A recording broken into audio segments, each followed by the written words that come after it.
Good evening मेरे प्यारे दोस्तों। कैसे हो सब। न्यू डीएन एजुकेशन के इस ऑनलाइन प्लेटफॉर्म पे आप सभी का तहे दिल से स्वागत है। आप सभी को राम राम, नमस्कार, आदाब, सत श्री अकाल।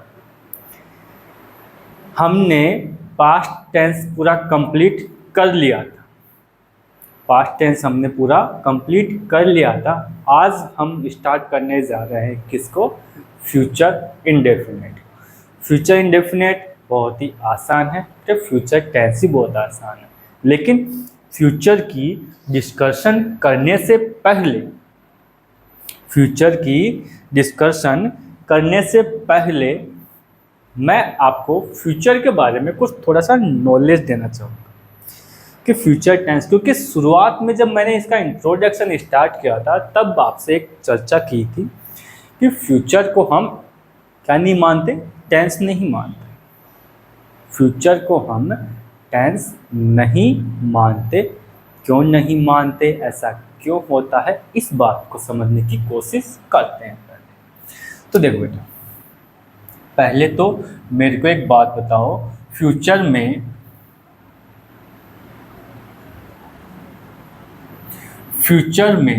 जो हम हेल्पिंग वर्ब लगाते, हेल्पिंग वर्ब, वो क्या होती है हमारी? विल और शैल होते हैं। क्या होते हैं? विल और शैल। और ये दोनों क्या होते हैं? हमारे मॉडल होते हैं। दोनों क्या होते हैं?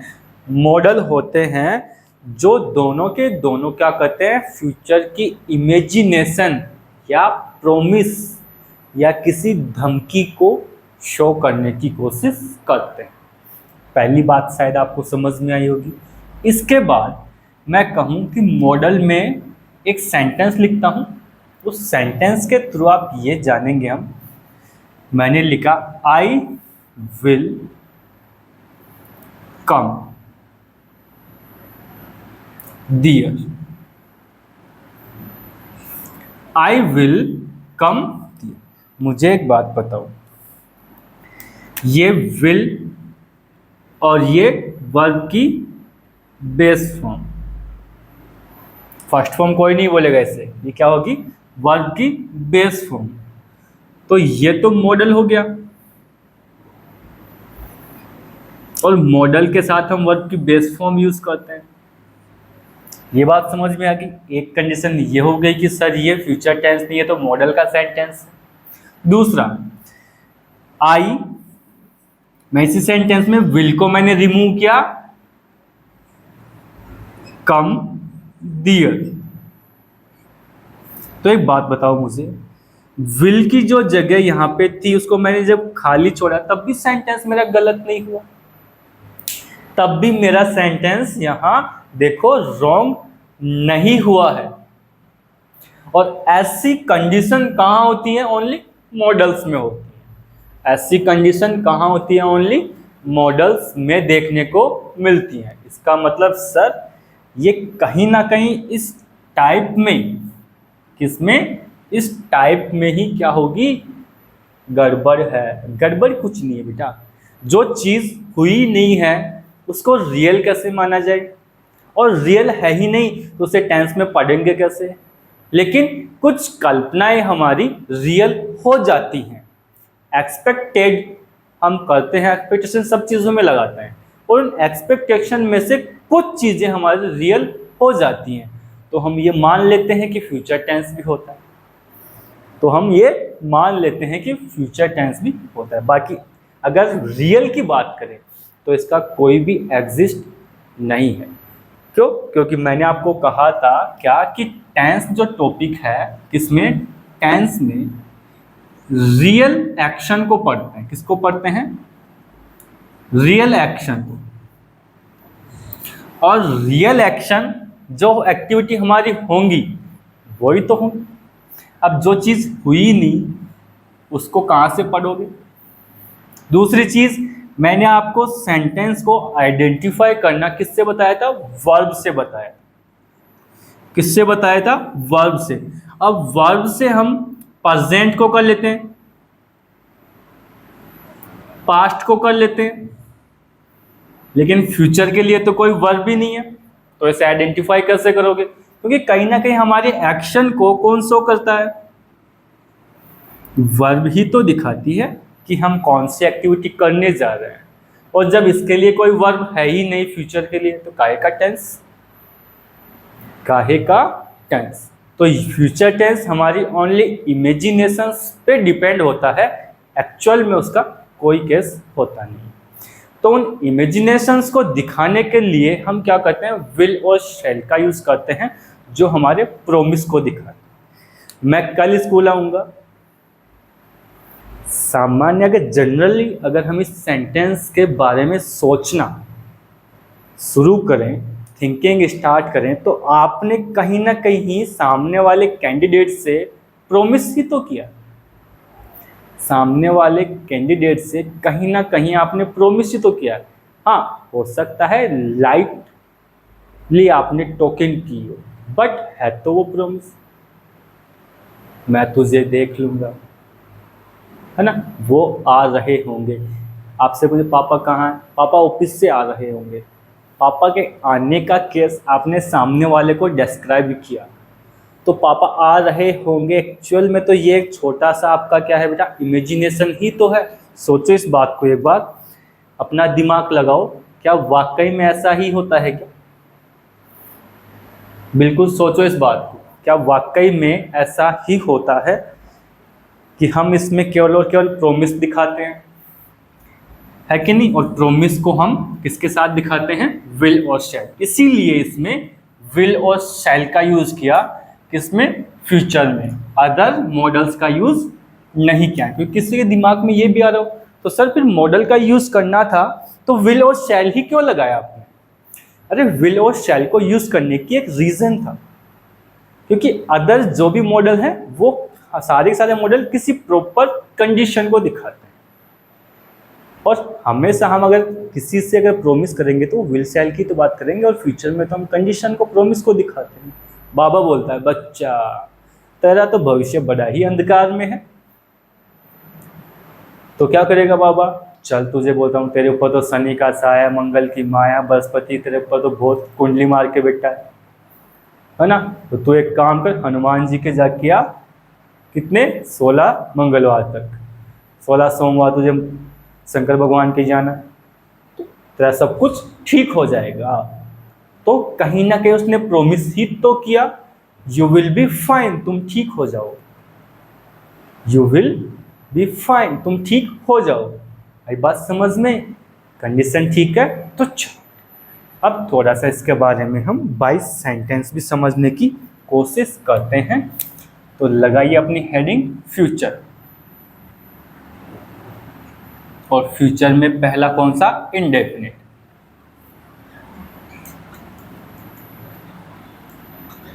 बड़ा ही आसान टॉपिक है, ज़्यादा क्रिटिकल है नहीं सिचुएशन इसलिए बनने लायक। तो चलो बेटा, फ्यूचर में अगर मैं बात करूँ सबसे पहले इसकी हेल्पिंग वर्ब। हेल्पिंग वर्ब, और हेल्पिंग वर्ब क्या होती है इसकी? शैल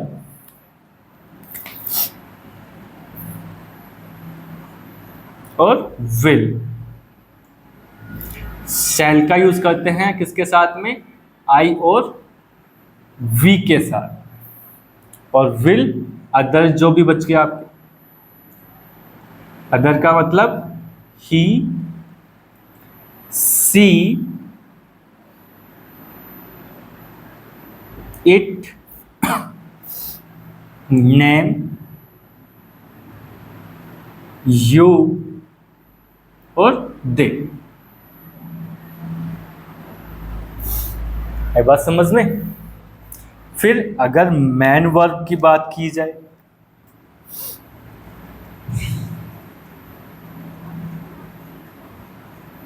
तो क्या होती है?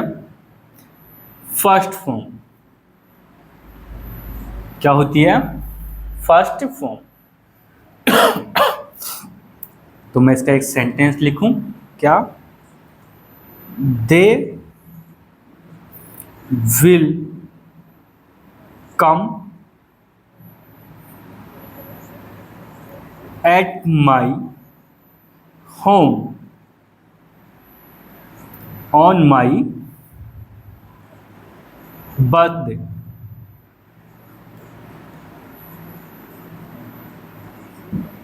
On my birthday. देखो यहाँ पे एक कंडीशन थी कि मेरे बर्थडे पे वे आएंगे मेरे घर।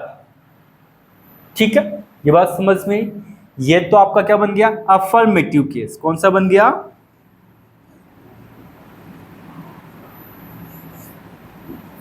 Affirmative case. लेकिन इसी का जब आप नेगेटिव बनाओगे, क्या बनाओगे, आप इसी का क्या बनाओगे, नेगेटिव बनाओगे। तो नेगेटिव क्या बनेगा, देखो कुछ नहीं करना, they will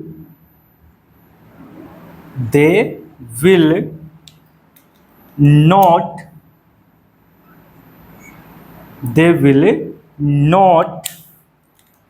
come at my home on my birthday।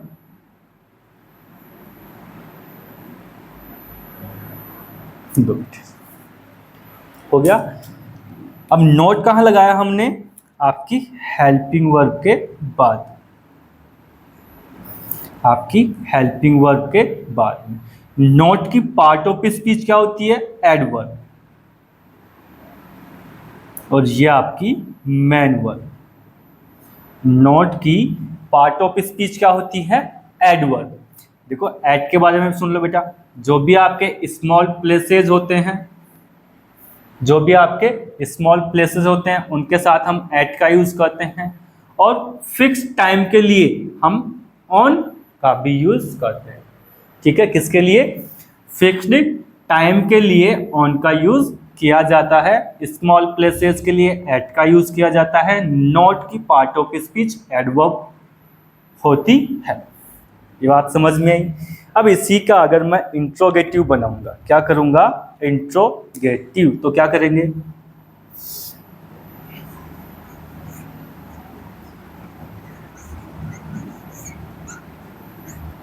क्या बनाएंगे, इसका इंट्रोगेटिव बनाएंगे। अगर इंट्रोगेटिव बनाओगे तो क्या बन जाएगा हमारा सेंटेंस, विल सेंटेंस के स्टार्ट में उठ के आ जाएगा। Will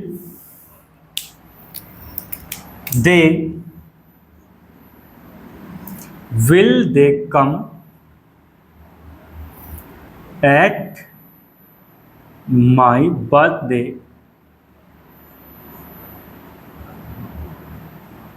will they come at my birthday, sorry at my home on my birthday। लो जी, और लास्ट में क्वेश्चन मार्क। इस बात को अच्छे से याद रखेंगे, अगर आप इंट्रोगेटिव सेंटेंस बनाते हो तो उसके लास्ट में इंट्रोगेटिव मार्क होना भी, साइन होना भी बिल्कुल कंपलसरी है। अगर इंट्रोगेटिव सेंटेंस के लास्ट में आप इंट्रोगेटिव साइन नहीं लगाते हो तो आपके सेंटेंस को रॉन्ग माना जाता है। याद रखेंगे, क्योंकि कंडीशन तो सारी होनी चाहिए। तो ये तीनों सेंटेंस आपको समझ में आए होंगे, अफर्मेटिव, नेगेटिव और इंट्रोगेटिव। समझ में ये कहानी। इसी के नीचे तो आपको दिखेगा नहीं, चलो इसी सेंटेंस में समझ लेते हैं।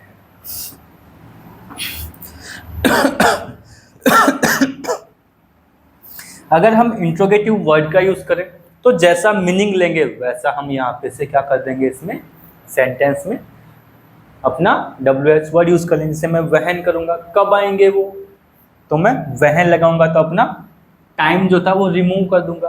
कहाँ आएंगे, तो भाई वह लगाया मैंने तो प्लेस को रिमूव कर दिया मैंने।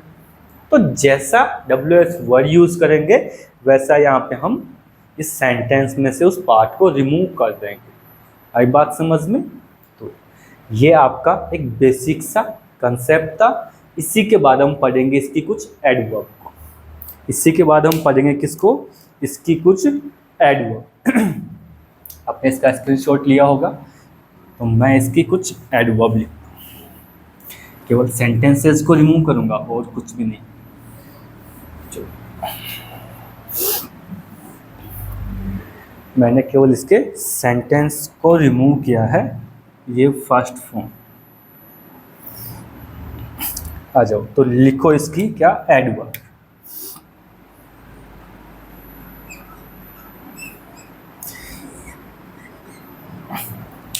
एडवर्ब देखो क्या क्या होती है। देखो बेटा, टुमारो,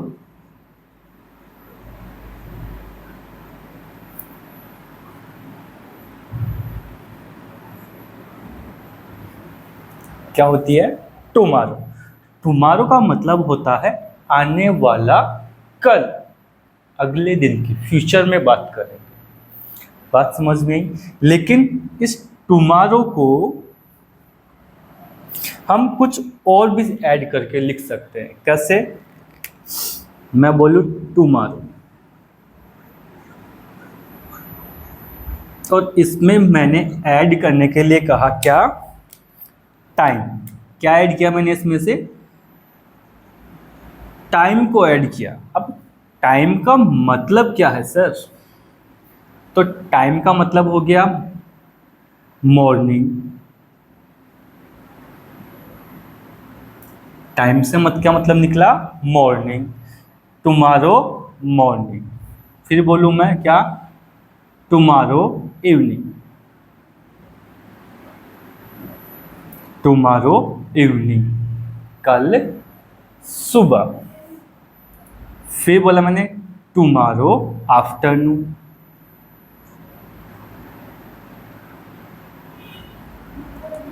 कल दोपहर। फिर बोलूं टुमारो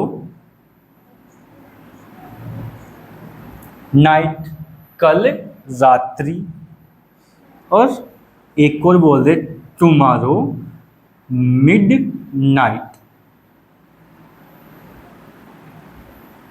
टुमारो मिड नाइट, कल मध्य रात्रि। तो बन गया कि टुमारो अपने आप में अकेला तो आएगा ही, इसी के बाद टुमारो से हम ये इतने सारे वर्ड और बना सकते हैं। ये बात समझ में आई। इसी के बाद अगर मैं आपसे एक बात कहूँ, क्या, वो ये कि अगला दिन, आने वाला दिन, उसको मैं बेटा नेक्स्ट, नेक्स्ट के साथ में बोलूं क्या, टाइम। तो आने वाला समय बन गया अगला समय। अब बेटा टाइम से बेटा ये तो बन गए डे पार्ट, ये तो आपके बन ही गए क्या, डे पार्ट। लो जी, ये सारे बेटा अपने डे पार्ट ही तो हैं। लो जी, मैं इसको लिख देता हूं क्या, डे पार्ट। डे पार्ट, ये बात समझ में आ गई। अब बेटा सिंपल सी बात है, क्या मैंने यहाँ आपके लिए लिख दिया है क्या, डे पार्ट्स। तो next morning, next evening, next afternoon, next night, next midnight, ये तो हो गए। इसके बाद में कोई भी मंथ हो सकता है, नेक्स्ट मंथ, नेक्स्ट डे हो सकता है,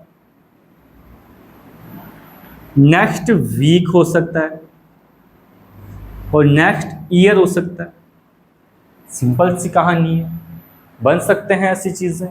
आसान है कि नहीं है, अरे बोलो आसान है कि नहीं है। अब बेटा नेक्स्ट, आगे आने वाले को कौन नहीं रोक सकता है, तो आगे आने वाले को हम एक वर्ड से और दिखा सकते हैं, किससे, फॉलोइंग से। किससे दिखा सकते हैं, फॉलोइंग से। तो फॉलोइंग के साथ में टाइम हो आपका। अब फॉलोइंग के साथ टाइम से क्या मतलब है, देखो एक बार, तो इसके साथ में आपके day part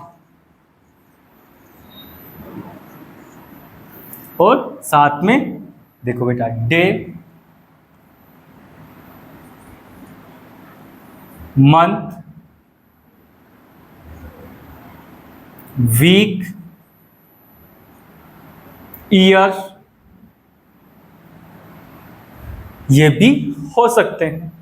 following day, following month, following week और फॉलोइंग ईयर, ये भी हो सकता है।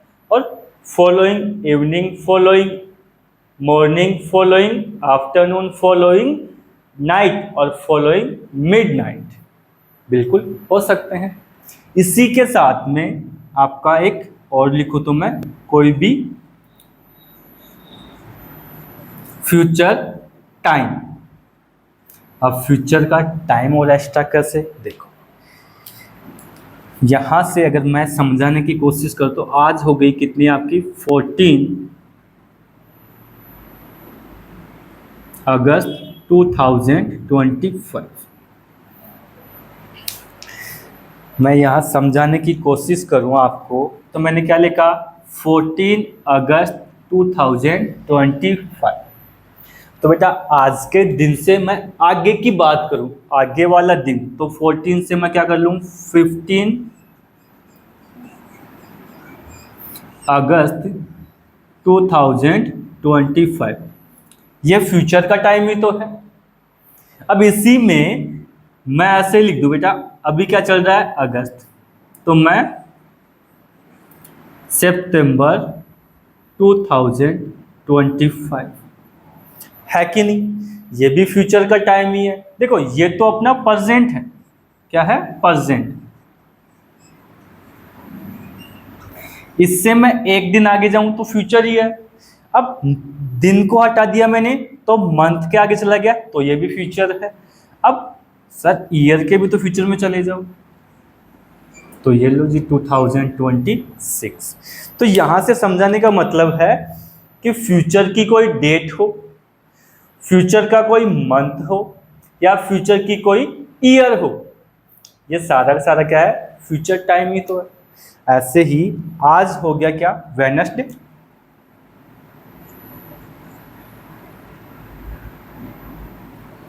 वेडनेसडे हो गया ना, या ट्यूसडे आज, अरे क्या है, ट्यूसडे है क्या, देख लेना, मुझे भी नहीं पता, जो भी है आज। अब मेरे सपोज करो आज क्या है मेरा, ये प्रेजेंट, ये क्या है, प्रेजेंट। तो बेटा ट्यूसडे के बाद में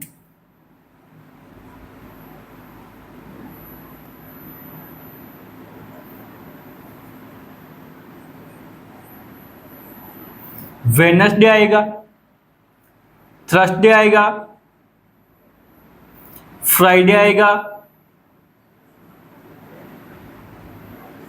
तो सिंपल सी बात है सर, ये फ्यूचर का टाइम भी तो है, ये मेरा प्रेजेंट है, तो इसके बाद मैं इसकी बात करूं, इसकी बात करूं या इसकी बात करूं आने वाले समय में, तो सिंपल सी बात सर, ये फ्यूचर का टाइम ही तो आ रहा है मेरा। तो समझ में आएंगी, ये एडवर्ब जो थी किसकी, फ्यूचर इंडेफिनेट की, बिल्कुल समझ में आई। सेंटेंस हमने कर लिए, तो एक आधा इन सेंटेंस पे भी कर लेते हैं थोड़ा सा यहीं पे।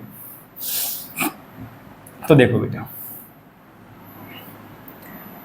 They will come here tomorrow.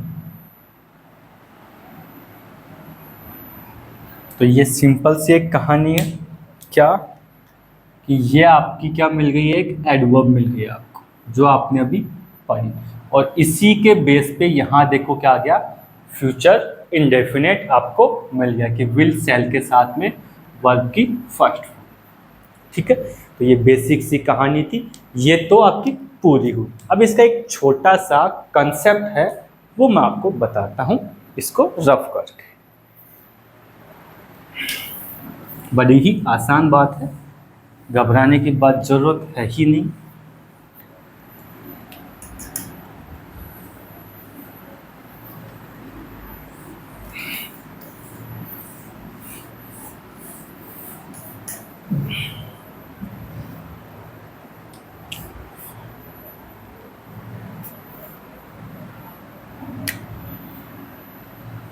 Low ji, indefinite में क्या होता है, देखो बेटा, मैंने एक सेंटेंस लिखा, I will beat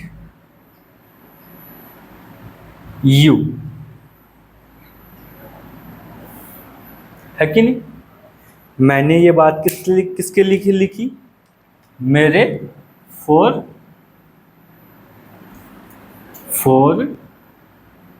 my self, मेरे खुद के लिए लिखी है बात। मैंने किसके लिए लिखी है? मेरे खुद के लिए, कि मैं तुझे पीट दूंगा। हो सकता है कोई बातचीत हो रही हो और उस बातचीत में कोई झगड़ा हुआ हो, हम नाराज हो गए, तो हमने बोल दिया, एक तरह से धमकी दे दी। लेकिन बेटा यही बात अगर बोलें, क्या मिस्टर मोदी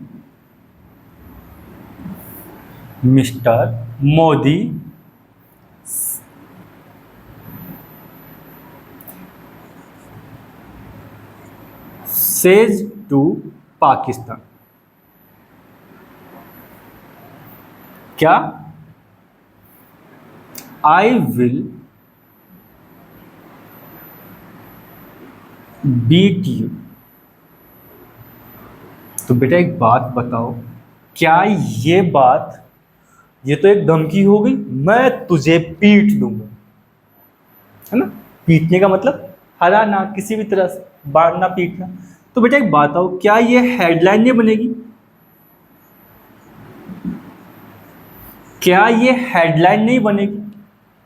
बनेगी नहीं बनेगी? आप ही बताओ मुझे, क्या ये बात आपकी पूरी हेडलाइन बनेगी कि नहीं बनेगी?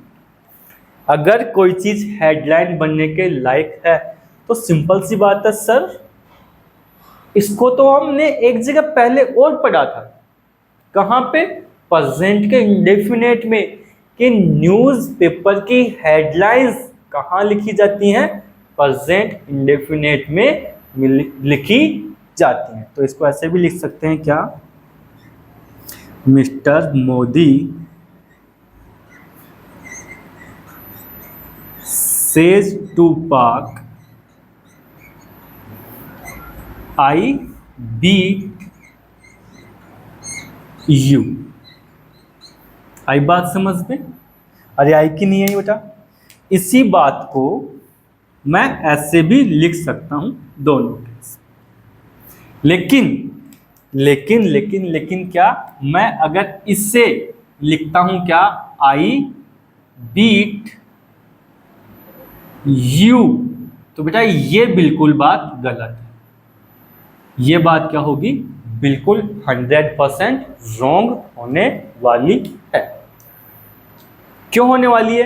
कि कहीं पे ये न्यूज़पेपर की हेडलाइन बन ही नहीं सकती है। तो मैंने खुद अपने लिए कही है ये बात। और ये बात याद रखना, कोई भी ऐसी एक्टिविटी जो केवल मैं खुद के लिए यूज करता हूँ, न्यूज़पेपर की हेडलाइन बनने के लायक नहीं है, तो आप उससे फ्यूचर इंडेफिनेट में ही लिखेंगे, प्रेजेंट इंडेफिनेट में कभी भी नहीं लिखेंगे। अगर कोई बात न्यूज़पेपर की हेडलाइन बनने के लायक है तो वो फ्यूचर इंडेफिनेट में भी सही है और प्रेजेंट इंडेफिनेट में भी सही है। बात समझ में आई? और लिखते हैं। फिर मैंने एक सेंटेंस लिखा, मिस्टर मोदी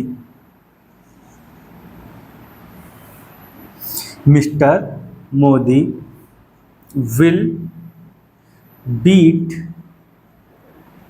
मोनू। मोदी जी क्या करेंगे? मोनू को पीटेंगे। कब? टुमारो। लो जी, अब इसमें क्या आ गया? फ्यूचर का टाइम भी आ गया। क्या किया आपने? यहां पे आपने इसमें फ्यूचर का टाइम भी ऐड कर लिया। तो क्या सर, अब इस केस में यहां फ्यूचर का टाइम नहीं था तो आपने प्रेजेंट इंडेफिनेट बना दिया। तो क्या यहां पे तो फ्यूचर का टाइम भी दे रखा है, तो क्या अब इसका प्रेजेंट इंडेफिनेट बनाओगे? बिल्कुल बनाएंगे, बिल्कुल बनाएंगे। सिंपल सी बात है, क्या यहाँ देख के बताओ मुझे, क्या ये बात अब भी क्या हेडलाइन बनने के लायक है? बिल्कुल सर। मोदी जी क्या करेंगे? मोनू को पीटेंगे कब? कल। तो ये तो बिल्कुल न्यूज़पेपर में आने के लायक है। अगर आने के लायक है तो कैसे बनाओगे इसको? तो इसका इंडेफिनेट कैसे बनाओगे?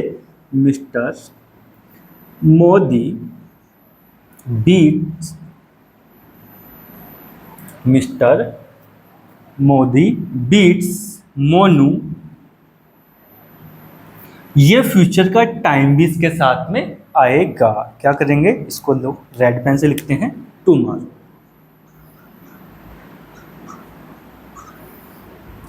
बात समझ में आई? आपके सेंटेंस में फ्यूचर का टाइम हो या ना हो, अगर वो न्यूज़पेपर की हेडलाइन बनने के लायक है तो उसे प्रेजेंट इंडेफिनेट में लिखा जा सकता है। ठीक है? अगर फ्यूचर का टाइम उसमें है तो फ्यूचर के टाइम के साथ ही उसको लिखा जाएगा। याद रहेगी बात? तो ये आपका छोटा सा कंसेप्ट था, एक छोटी सी क्लास थी फ्यूचर इंडेफिनेट की, जो आपको समझ में आई होगी। इसको आप पढ़िए, अच्छे से रिपीट कीजिएगा। ठीक है बेटा? तो फिर मिलते हैं अगले लेक्चर में। तब तक आराम से इन क्वेश्चंस को, इन कंसेप्ट को पढ़िए। ठीक है, बाय।